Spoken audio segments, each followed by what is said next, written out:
आपका boarding card. Boarding card? अच्छा। सामान चेक इन करा दिया है। Thank you.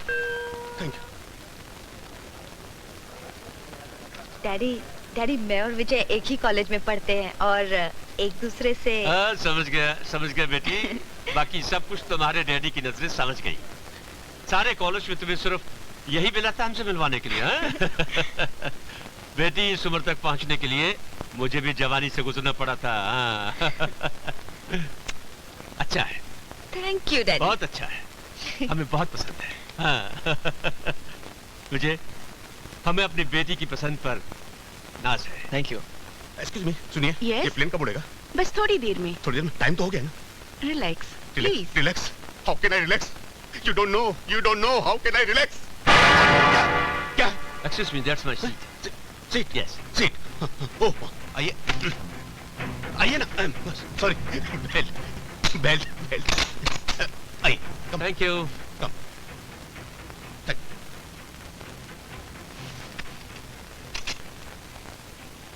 गोली? Would you like to have some? Chocolate? नहीं चाहिए। जय। क्या जमाना आ गया है, टॉफी को गोली बोलती है। डरा दिया। सर, इस प्लेन में बॉम्ब तो नहीं है? सॉरी। क्या बात है, आप बहुत घबराए हुए? जी नहीं, मैं नहीं, ठीक है। पहली बार प्लेन में सफर कर रहे हैं? जी नहीं, आखिरी बार। Sorry. Cabin crews, arm all doors, please.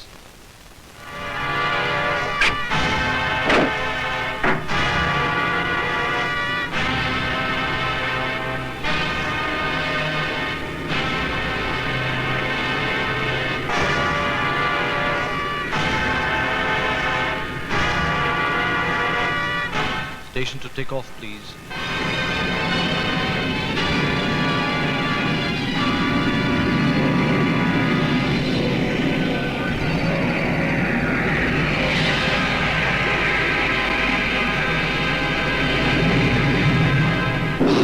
उड़ गया बेटा।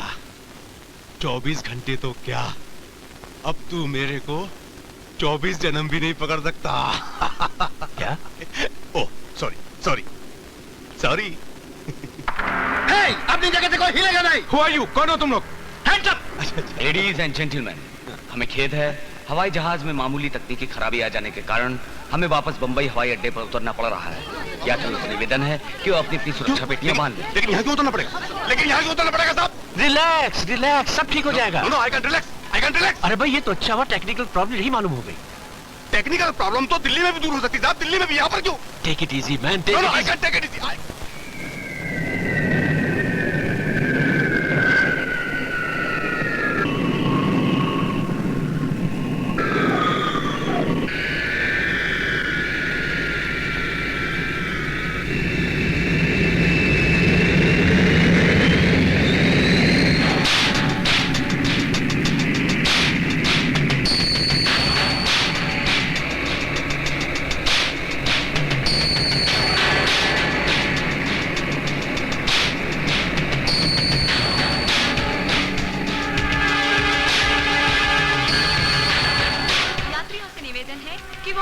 स्थान पर बैठे रहें।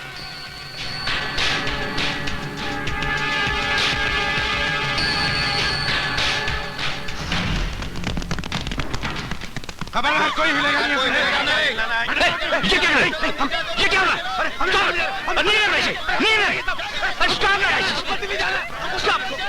Stop it! अरे हमको दिल्ली जाना भाई। नहीं, हमको छोड़ दो, हमको जाने दो, हमको जाने दो, हमको कहाँ ले जा रहे हो? हमको कहाँ ले जा रहे हो भैया? छोड़ दो। नहीं मत। Stop it, man! Stop it ऐसे! Hey, you! अरे आप लोग समझते क्यों नहीं? ये समय देवा, हमको छोड़ दो। देखो, हमको दिल्ली जाना है, हमको छोड़ दो, हमें माफ कर दो, हमको माफ कर दो। हाँ, हमारा कोई कसूर नहीं है। बंद मत करो, हमको जाना है।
गिदड़ की इतनी हिम्मत कब से हो गई कि शेर का रास्ता रोक सके? गिदड़ नहीं, सांड, जंगली सांड। और जब जंगली सांड शेर के सामने आ जाता है तो शेर भी दुम दबाकर भाग जाता है। लेकिन इस बार ये जंगली सांड तुम्हें भागने का मौका भी नहीं देगा। तुमने मेरे भाई के जितने टुकड़े किए हैं उससे कई ज्यादा टुकड़े मैं तुम्हारे शरीर के करूंगा। सांड की खाल पहन लेने से गिदड़ की जात नहीं बदलती परशुराम। एक बात कान खोलकर सुन लो, जिस राज को छिपाने के लिए तुम्हारे भाई की जान गई, अगर वो राज तुम्हें मालूम है तो बता देना। जानते हुए भी कहीं छिपा गए तो तुम्हारा हश्र तुम्हारे भाई से भी भयानक होगा। हशर तो तुम्हारा बुरा होगा देवा, जरा पीछे मुड़कर देखो। देवा ने कभी पीछे मुड़कर देखना सिखा ही नहीं। मैं अपने दुश्मन की चाल का नक्शा हाथ में लेकर घूमता हूं।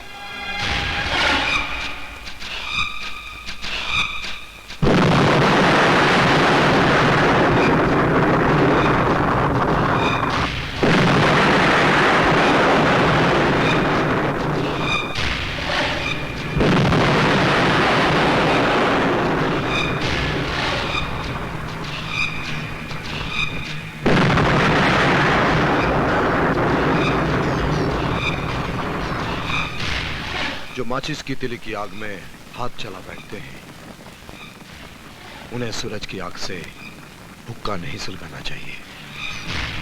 आइंदा जब शेर का शिकार करने निकलो तो आंखों से भाई की मौत के आंसू पोंछ कर निकलना, वरना तुम्हें पता ही नहीं चलेगा कब शेर सामने आया, झपटा और तुम्हारा शिकार करके चला गया।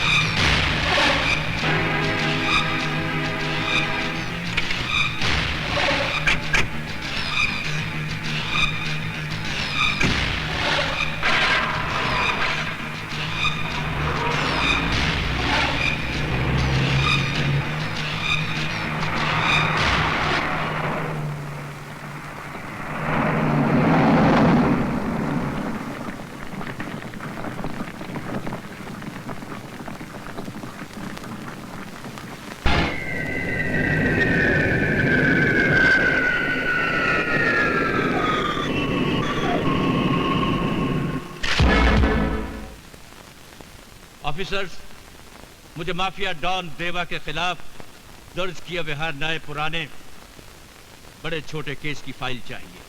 सर, माफिया डॉन देवा के खिलाफ किसी भी पुलिस थाने में कोई भी रिपोर्ट दर्ज नहीं है। What do you mean? आप कहना क्या चाहते हैं कि वो कोई गुनाह किए बिना इस शहर का डॉन बन गया? सर, गुनाह तो उसने बेशक किए हैं। अब जैसे प्रजापति के कत्ल का केस दर्ज हुआ है, पर उसमें देवा का नाम हमारे रिपोर्ट में न दर्ज हुआ है, न किसी ने लिखाया है और न ही किसी ने बयान दिया है।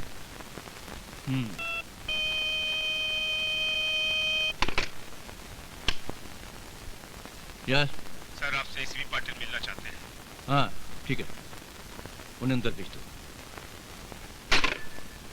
Officers, you may go now.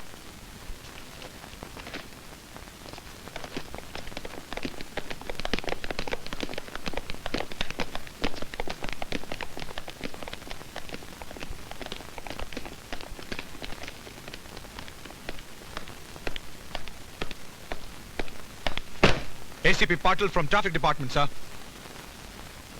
Thank you, sir. फरमाइए। सर, पहली बार आप जैसा ऑफिसर सीना ठोक कर देवा के खिलाफ खड़ा हुआ, जो हमारे डिपार्टमेंट के लिए बड़े फख्र की बात है, सर।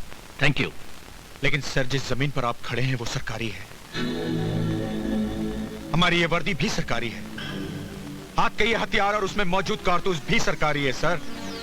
आप किसकी तरफ इशारा कर रहे हैं? कुछ सरकारी लोगों की तरफ जो देवा से भी बड़े मुजरिम हैं और ऊंचे ऊंचे सरकारी ओहदों पर विराजमान हैं।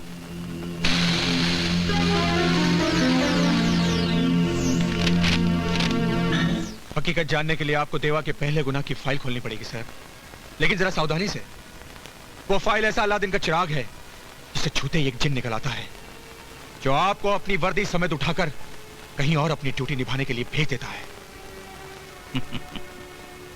Let me tell you something, Mr. Patel. सरकार को भी हमारा तजुर्बा बहुत पुराना है। सब जानते हैं कि मलिक का फर्ज ईमानदारी और सच्चाई का वजन इतना है कि किसी भी जिन के उठाए नहीं उठने वाला। फाइल तो मैं बेशक खोलूंगा ही, लेकिन कुछ सरकारी लोगों को अपनी इस वर्दी की आबरू का अदब सिखाकर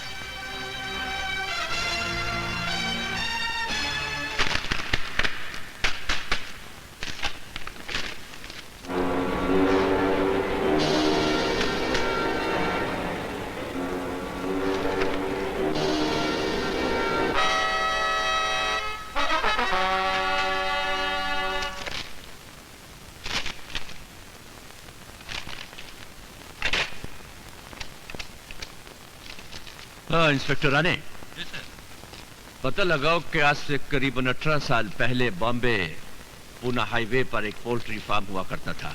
जी सर। जिसका मालिक भंडारी नाम का एक शख्स था। और कुछ महीने पहले उसका कत्ल हुआ। ये क्या गड़े मुर्दे उखाड़ रहे हो कमिश्नर? 18 दिन हो गए मेरे भाई का कत्ल हुए और आप 18 साल पहले की फाइल खोज रहे हो। जिस शहर में जिंदा आदमी गवाही देने से इनकार करते हैं, वहां मुर्दों के बयान से ही छानबीन करनी पड़ेगी। छानबीन? छानबीन की जरूरत क्या है, जबकि आप खुद चश्मदीद गवाह हैं? गिरफ्तार क्यों नहीं करते? अपनी गवाही के दम पर अगर मैं उसे गिरफ्तार कर भी लूं, तो कल कातिल छूट जाएगा, क्योंकि कोर्ट पुलिस वालों की गवाही मंजूर नहीं करती है। कोर्ट कचहरी बाद में देख लेंगे, पहले तुम मेरे भाई के कातिल देवा को गिरफ्तार करो। जिस यकीन से आप देवा को अपने भाई का कातिल ठहरा रहे हैं, आई फेल टू अंडरस्टैंड, उसी यकीन से आपने उसके खिलाफ नामजद रिपोर्ट क्यों नहीं लिखवाई?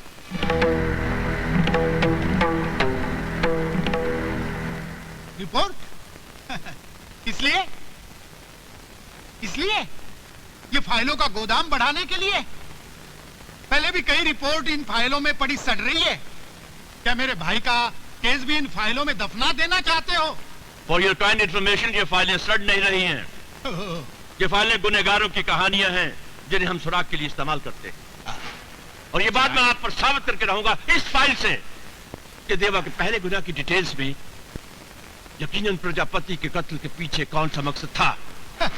और शायद ये वजह भी हाथ लग जाए कि आप उसके खिलाफ रिपोर्ट लिखवाने में इतना कतरा क्यों रहे? कतरा तो आप रहे देवा को गिरफ्तार करने से, और गिरफ्तार कर भी कैसे सकते हैं, क्योंकि आपका पूरा डिपार्टमेंट बिका हुआ है। क्या तक कि आप भी देवा के ताश का एक पत्ता है, पत्ता। आई बेग योर पार्डन, ये सरासर झूठ है। ये सच है। आप देवा के खास आदमी हैं और उसी के रहमो करम पर आपका यहाँ ट्रांसफर हुआ है। It is nothing but a naked lie. झूठ है ये। अच्छा, ये तो सच है ना कि आपकी बेटी विजय नाम के लड़के से प्यार करती है? यस, ये सच है। और उस विजय का देवा से जायज या नाजायज रिश्ता है? रिश्ता? इम्पॉसिबल। यकीन नहीं आता ना? कमिश्नर, मेरे भाई के कातिल को छोड़िए, अपनी बेटी की मोहब्बत की छानबीन कीजिए।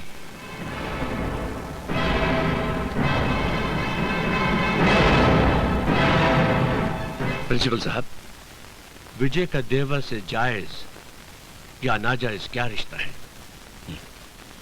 रिश्ते तो सभी जायज होते हैं कमिश्नर साहब, नाजायज तो उन्हें हालात बना देते हैं। अपने इस फलसफे में आप खामखा पाप ढकने की कोशिश कर रहे हैं। साफ साफ क्यों नहीं कहते कि विजय देवा की नाजायज औलाद है? I beg your pardon. आप जैसे सभ्य आदमी के मुंह से ऐसी सभ्य बात सुनकर बहुत दुख हुआ कमिश्नर साहब।